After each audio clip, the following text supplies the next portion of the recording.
आप सभी विद्यार्थियों को गुड मॉर्निंग। और आप सभी का मेरे YouTube चैनल पर स्वागत है। उम्मीद करता हूँ कि जो मुझे ऑनलाइन देखते हैं वो भी खुश हैं और जो यहाँ बैठे हैं वो लोग भी खुश हो कि नहीं? क्या हुआ आदर्श, कैसे दुखी हैं आप बताइए? अच्छा, दुखी नहीं है। अच्छा, और क्या नाम है आपका? उमाकांत, सूर्यकांत, कैसे हैं आप? ठीक है ना? और भूमिका, सब बढ़िया साहू जी? देखिए, आज हमारा जो टॉपिक है ये प्रत्यवर्ती धारा का समझिए आखिरी टॉपिक है। ये आखिरी मतलब आज हम पूरे सर्किट वर्किट पूरा खत्म करेंगे, ठीक है। और कल जो हमारा लेक्चर होगा वो चलेगा डिवाइसों के ऊपर, जैसे डायनेमो हो गया, जनरेटर हो गया, ट्रांसफार्मर हो गया, ऐसे ऐसे चीज़ों पर हम चर्चा करेंगे, ठीक है बेटा। तो आज जो हमारा टॉपिक चलेगा ये क्या है? ये अनुनाद, रेजोनेंस। क्या है भाई?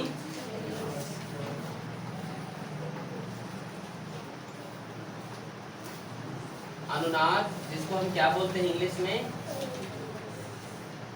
रेजोनेंस, ठीक है। आ रहा है समझ में?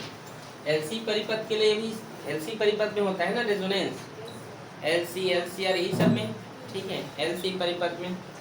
तो देखिए, आज जो हम रेजोनेंस पढ़ेंगे, एक्चुअल में रेजोनेंस क्या होता है, अनुनाद की स्थिति क्या है। तो यदि आपसे पूछे अनुनाद क्या है, रेजोनेंस क्या है, तो आप बोल सकते हैं जिसमें वोल्टेज और धारा यदि क्या हो, समान हो। क्या हो? समान हो। हमने आपको बताया था ना, उसे आप क्या कह सकते हैं? अनुनाद कह सकते हैं। क्या बोल सकते हो भाई?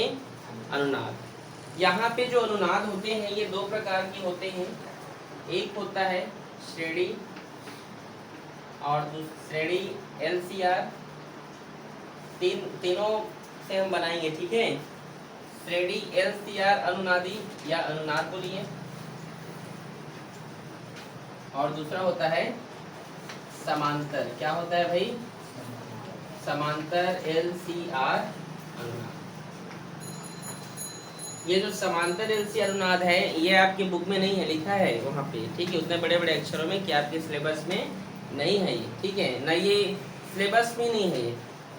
जैसे आप CBSE के बच्चे होंगे, ठीक है, उसमें भी ये सिलेबस पे नहीं है, लेकिन श्रेणी वाला है भाई। समझ में आ रहा है? समांतर वाला नहीं है। लेकिन जब आप कंपटीशन एग्जाम की तैयारी करेंगे, मैं इसके बारे में बताऊंगा भी आप लोगों को, ऐसा नहीं कि नहीं बताऊंगा, ठीक है। अगर आप बोलोगे इसको सर डेरिवेशन बनाओ तो वो भी बना दूंगा, कोई दिक्कत नहीं। लेकिन ना तो ये परीक्षा में आएगा, ना ये सिर्फ और सिर्फ कंपटीशन एग्जाम में जब भी आपको तैयारी करने का मौका मिले, या फिजिक्स सब्जेक्ट लेकर या कॉलेज में तैयारी करोगे उस समय काम आएगा, बाकी ये काम आने वाला नहीं है, ठीक है। आ रहा है समझ में? हाँ, लेकिन जो डिवाइस बनाए जाते हैं वो इसके थ्रू ही बनाए जाते हैं, ठीक है। ये रिजेक्टर का काम आता है, ये एक्सेप्टर ही बताऊंगा आप लोगों को, ठीक है। रिजेक्टर क्या है, एक्सेप्टर क्या है, ग्राही, ठीक है, ग्राही परिपथ होता है, ठीक है भाई। इन सभी के बारे में आपको भी मैं बता रहा हूँ। तो सबसे पहले LCR पढ़ेंगे।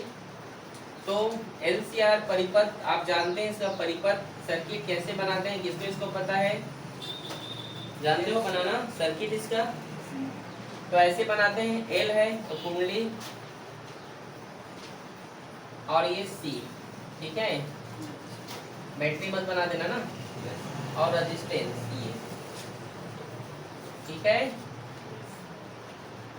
और यहाँ पर प्रत्यवर्ती का स्रोत लगा दे रही है, ठीक है, जो क्या होता है V = V0 sin ओमेगा। इसमें क्या फ्लो होगा भाई? I धारा, करेक्ट। ये LCR समझ में आ गया क्या होता है ये है इसका क्या है बोलिए? परिपथ। अब हम इसके गुण की बात करते हैं, ठीक है। दूसरा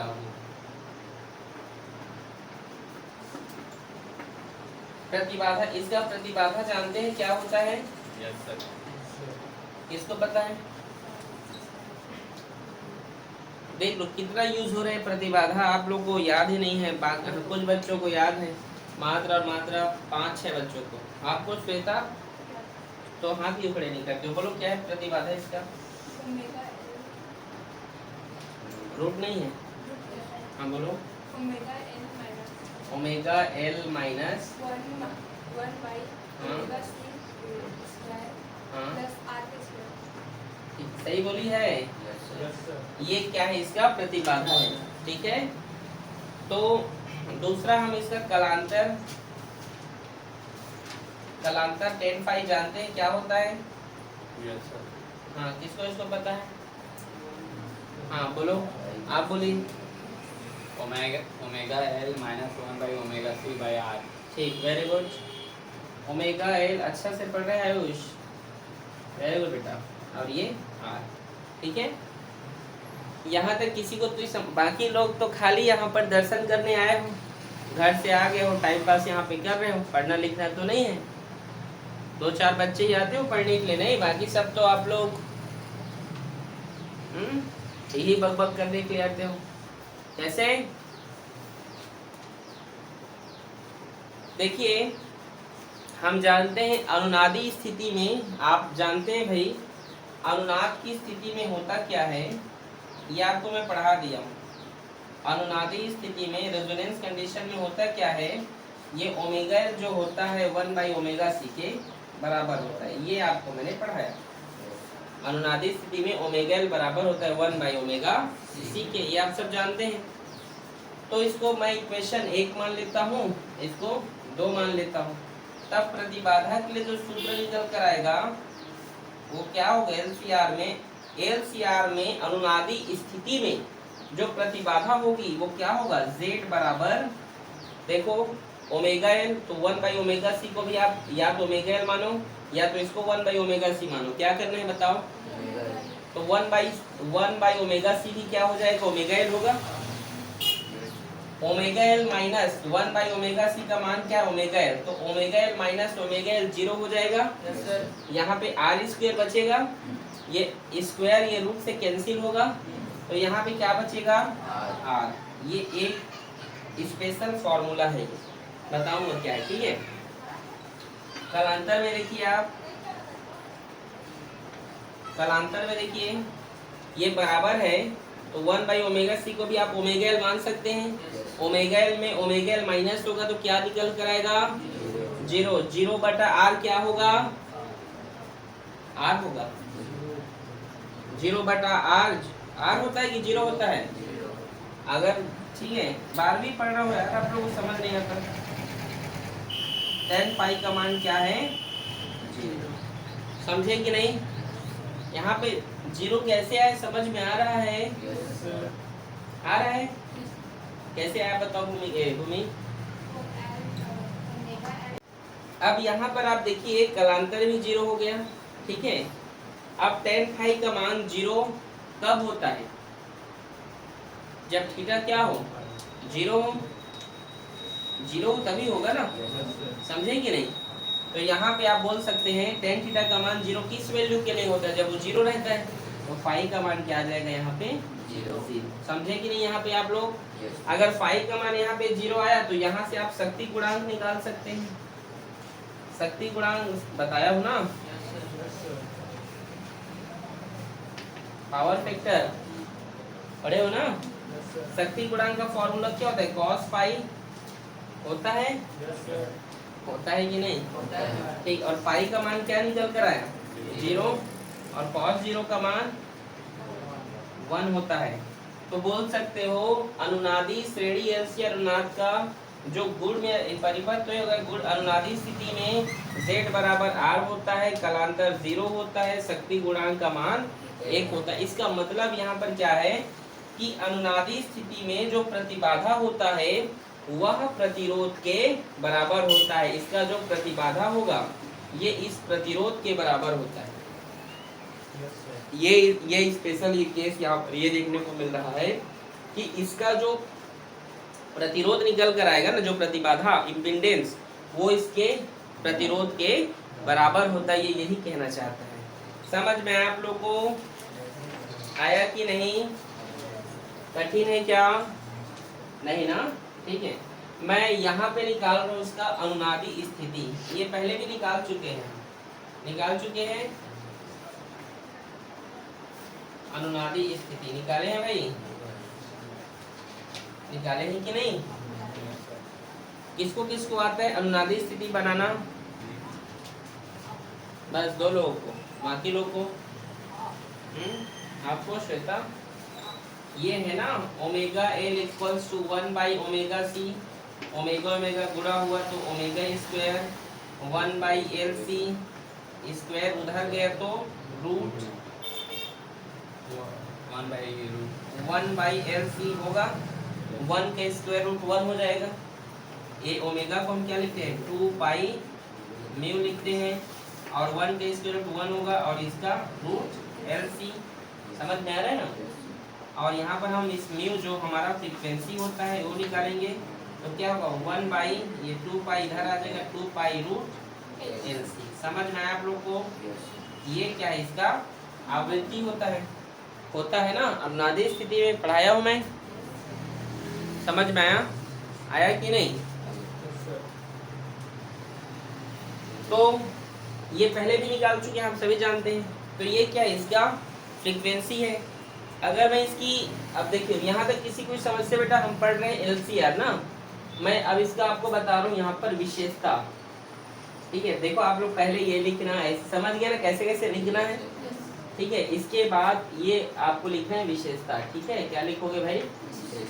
विशेषता है। ठीक है, पहला विशेषता तो हमें यही मिल गया है, Z बराबर क्या होता है R होता है। मैंने अभी बताया ना Z बराबर R, मतलब अनुनादी स्थिति में LCR का जो प्रतिबाधा होता है प्रतिरोध के बराबर होता है। ये हो गया।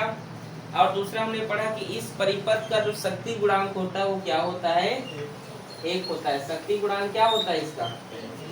1 होता है। कितना होता है? 1 होता है। तीसरा हम और क्या क्या इसमें देख सकते हैं? ठीक है, 2 चीज तो हाँ बोलो बेटा, 2 चीज तो हमने ये चीज देख लिया। तीसरा हम ये देखते हैं कि इसमें विभव प्रवर्धन होता है। विभव प्रवर्धन का मतलब LCR सर्किट में होता क्या है? विभव प्रवर्धन, इसका मतलब होता है प्रवर्धन मतलब होता है बढ़ाना। ये वोल्टेज के मान को बढ़ा देता है। इस सर्किट से जो भी डिवाइस अभी हम बनाएंगे वो क्या करता है, उसके वोल्टेज के मान को क्या कर देता है? बढ़ाता। याद रखेंगे। ठीक है, ठीक है, समझे कि नहीं? आ रहे हैं? चौथा कंडीशन यहाँ पे लिख सकते हैं कि R को यदि आप बदल दो, किसको बदल दो? R के परिवर्तन का कोई प्रभाव नहीं पड़ता। लिख सकते हैं R के परिवर्तन का कोई प्रभाव नहीं पड़ता। ठीक है, R के परिवर्तन का कोई प्रभाव नहीं पड़ता। ठीक है, इसका मतलब कि यदि इसमें आप R को चेंज कर दो तो भी इस प्रकार के डिवाइस जो बनेंगे उसमें कोई चेंज नहीं होने वाला है। क्यों नहीं होने वाला है? क्योंकि इसकी फ्रीक्वेंसी में बाधा डालने के लिए कहीं पर भी R नहीं है क्या? बाधा कहीं पर डालने के लिए R है, तो आप R को बदल भी दोगे तो उस डिवाइस में कोई प्रभाव पड़ने वाला नहीं है। ठीक है, कहते ना, समझ आ रहा है कि नहीं? जैसे अगर आप फिजिक्स क्या है हमारे डेली लाइफ में भी यूज होता है, हमारे रहने या न रहने से क्या दुनिया रुक जाएगा क्या? नहीं, ये दुनिया चल रही है और चलती रहेगी। तो ठीक वहाँ पर भी ऐसा कंडीशन है, समझो बेचारा आ रहे या ना रहे उससे उसका कोई फर्क पड़ने वाला नहीं। समझे कि नहीं? समुद्र से जो 1 लोटा पानी निकाल लोगे, क्या समुद्र का पानी कुछ परिवर्तन होगा उसको? हाँ, तो यही कहना चाहता है वो कि R के मान को आप बदल दो तो भी उस पर कोई प्रभाव पड़ने वाला नहीं है। किसको इसको समझ में नहीं आया पहले बताओ, बताइए। आ गया समझ में? ठीक है, यहाँ पे बताओ कि इस बोर्ड में बताओ, इसमें बता दीजिए। छोटा सा है उपयोग, इसका उपयोग कहाँ करते हो? इस बोर्ड में बता दो। यस, चलो यार यहीं पे बता देते हैं। ठीक है, उपयोग एक होता है पहला ग्राही परिपथ के लिए, रिसीप्टर एज अ रिसीप्टर, रिसीवर क्या होता है? As a receiver. ठीक है, ग्राही परिपथ। ठीक है, और दूसरा होता है रेडियो ट्यूनिंग। क्या होता है? रेडियो को ट्यून करना। आजकल तो आप लोग रेडियो सुनते नहीं होंगे। ठीक है, एक टाइम पे बहुत रेडियो, मैं तो बहुत रेडियो सुना हूँ। ठीक है, रेडियो पे क्यूज चलता था, क्विज प्रोग्राम में उसमें पार्टिसिपेट भी करता था, मुझे इनाम भी मिला है कई बार। आ रहा है समझ में। रेडियो में एक प्रोग्राम चलता था SW, जो 5 बैंड होते हैं उसमें एक प्रोग्राम चलता था क्लिनिक प्लस, है ना, ठीक है, उससे मुझे इनाम मिला था MP3। उस टाइम में 8वीं या 9th क्लास में था, बहुत पहले की बात है, बहुत दिन हो गया, 15-16 साल से ऊपर। आ रहा है समझ में। मतलब उसमें हम लोग सुनते थे, बहुत मज़ा आता था। 8वीं 9वीं में था आई थिंक, उस टाइम 8वीं में था, 8वीं मुझे याद है। आ रहा है समझ में। तो हम लोग उसमें सुनते थे और बहुत मज़ा आता था। तो ये होता क्या है, ग्राही परिपथ और रेडियो ट्यूनिंग का मतलब क्या होता है। ग्राही परिपथ मतलब हमारे आसपास, यदि यहाँ पर मैं बोलूँ तो यहाँ पर इंटरनेट चल रहा है, आपके मोबाइल चल रहे हैं, रेडियो चल रहे हैं, इस प्रकार की बहुत सारे वेव्स यहाँ पर तरंगे हैं, है कि नहीं। यूट्यूब चलते हैं, है कि नहीं। लेकिन वो आखिर क्यों चल रहा है, तो ग्राही परिपथ मतलब उस प्रकार के वो तरंगों को पकड़ कर वो करता है। वो समझ में आ रहा है, नहीं समझ में आ रहा होगा आप लोगों को। यहाँ पर बहुत सारी तरंगे हैं ग्राही परिपथ का। अब देखो, ग्राही परिपथ और रेडियो ट्यूनिंग, इसका मतलब है रेडियो में जब हम कोई भी चीज़ सुनते हैं, जैसे 104.3 पर 104.3 FM होता है, ये जानते हैं, जानते हो कि नहीं जानते हो रे। माई FM चलता है ना, 104.3 मेगाहर्ट्ज पर आप सुन रहे हैं। सखी सहेली ऐसे बोलते हैं कि नहीं, हाँ, हेलो फरमाइश सुनिए, ऐसे चलता है कि नहीं। और या आप जानते होंगे मिर्ची, क्या क्या चलते रहता है, चलता है ना 98 पॉइंट, ऐसे अलग अलग फ्रिक्वेंसी होते हैं सबके, ठीक है भाई। तो इसका मतलब ये है रेडियो को ट्यूनिंग करना, मतलब आप लोग तो रेडियो देखे नहीं होंगे, तो उसमें या देखे होंगे तो उसमें एक मीटर स्केल लगा रहता है, एक स्केल टाइप का। जब रेडियो को ट्यून करते हो तो घुमाते हो तो वो क्या होता है, ऐसे नीचे नीचे आता है ना, ठीक। या आपके मोबाइल में देखना, अगर मोबाइल का रेडियो निकाल, उसमें भी एक ना स्केल दिया रहता है। मोबाइल में जब रेडियो ओपन करोगे तो जब उसको आप ऐसे से खिसका सकते हो, और जो भी चैनल पकड़ेगा, जो भी वहाँ का जो फ्रीक्वेंसी होगा वहाँ पर उसको कैच कर लेगा और आपको सुनाएगा, मतलब उसको एक्सेप्ट करेगा। क्या करने पर, रेडियो को ट्यूनिंग। तो समझे आप लोग, बस यही कहना चाहता हूँ। रेडियो को क्या करने में, जब ट्यूनिंग किया जाता है तो वो आसपास, हमारे आसपास जो भी तरंगे होंगी उसको एक्सेप्ट करके हमें क्या करता है, वह चीज़ सुनने को मिलता है। समझ में आया कि नहीं आप लोग को। यही क्या, इसका काम क्या है, ग्राही परिपथ मतलब एज अ रिसीवर, ठीक है। उसको क्या करने में, सुनाने में, रेडियो क्या करने में भाई, ट्यूनिंग करने में। हमारे आसपास बहुत सारे तरंगे हैं। आप जब हम अगला चैप्टर पढ़ेंगे ना, विद्युत चुम्बक की तरंगे, अगला चैप्टर 8 पता है ना, इसमें आप पढ़ोगे कई प्रकार की तरंगे हमारे बॉडी से गुजर रहे हैं, ठीक है। इसी के कारण आप देखियो, इसी सभी फ्रिक्वेंसी के कारण आप किसी को मोबाइल फ़ोन लगाते हो, नंबर डायलिंग करते हो, तो क्या होता है, वह सीधे उसके पास ही जाता है कि किसी और के पास चला जाता है। मेरे को फ़ोन लगाओगे तो मेरे पास ही आएगा कि कहीं और चल देगा, मेरे पास ही आएगा, क्योंकि उस प्रकार की फ्रिक्वेंसी वहाँ से रिलीज होता है और वो क्या करता है, उसे उस प्रकार की फ्रिक्वेंसी और सिम को पकड़ के कैच करके उसके पास कॉल जाता है। तो इस प्रकार के LCR डिवाइस जो बनाए जाते हैं, इसके ये सब उपयोग है बेटा। आ रहा है समझ में आप लोगों को। ग्राही परिपथ मतलब बहुत सारे तरंगों को वो रिसीव करते हैं, एक्सेप्ट करते हैं, और जो भी तरंगे हमारे आसपास, जो भी तरंगे होंगी वहाँ पर, उससे हमें क्या मिलता है, फिर मैसेज जाता है। जैसे आप लोग देखिए हो, जैसे जंगलों में और वाकी टॉकी ऐसे कुछ बोलते हैं, हाँ, वाकी टॉकी, कई लोग क्या करते हैं, उससे कनेक्ट में रहते हैं, वो सैटेलाइट से पूरा कनेक्ट रहता है। कहीं से भी आप, जैसे पुलिस लोग के पास रहता है कि नहीं, एक बार सुनोगे तो सभी के पास सुनाते रहता है, वह पता ही नहीं आप लोग को, जानते हो कि नहीं। इसके बारे में अगले चैप्टर में पढ़ाऊंगा मैं, सॉरी लास्ट चैप्टर में, संचार में। इन सब डिटेल बात उस चैप्टर में हम करेंगे, लास्ट चैप्टर में। सब mobile phone, SIM card, signal, modular, ये सब उस चैप्टर में बात करेंगे, चैप्टर 15। आ रहे समझ में। तो ये सब, किसी कोई समस्या, नोट करो इसको। तो अगला हमारे यहाँ पर टॉपिक है क्यू फैक्टर, ठीक है। क्यू फैक्टर, इसका नाम ही है क्या, क्वालिटी फैक्टर। क्या भाई, बोलो, क्वालिटी फैक्टर लिख लोगे पूरा नाम इसका। हिंदी में कहते हैं गुणवत्ता कारक। क्या बोलते हैं? गुणवत्ता कारक। क्या लिखा है आपके बुक में? गुणवत्ता कारक लिखा होगा। हाँ, गुणवत्ता कारक ऐसे कुछ लिखा होगा ना। ठीक है, तो गुणवत्ता कारक लिख दे रहा हूँ। ठीक है, इंग्लिश में कहते हैं क्वालिटी फैक्टर। ठीक है भाई, गुणवत्ता कारक। ठीक है, ठीक भाई। तो गुणवत्ता कारक क्यू फैक्टर होता क्या है?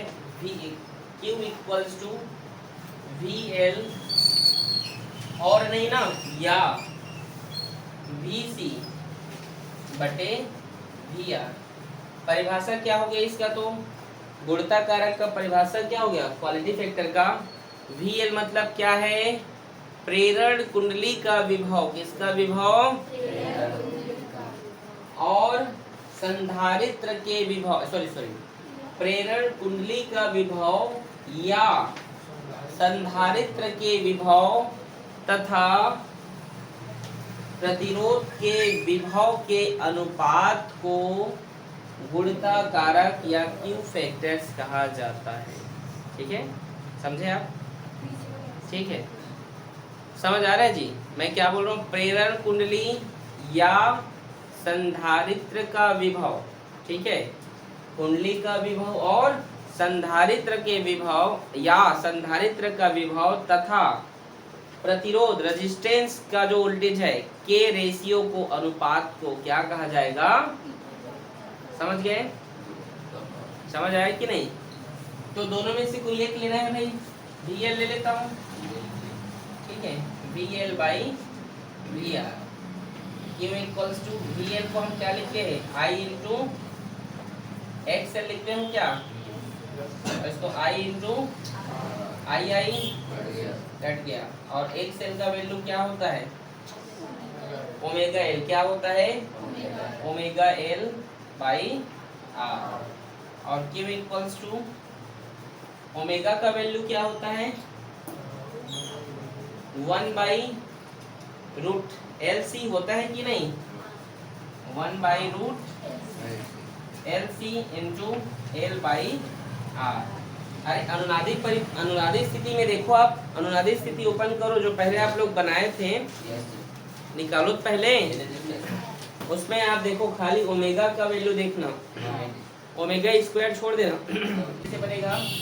Q equals to 1 by root L C, ये एल रूट 2 हो जाएगा और सॉरी ये रूट एल हो जाएगा, उसके साथ ये रूट एल कैंसिल हो जाएगा। तो यहाँ क्या बचेगा? Root L by root C बचेगा कि नहीं?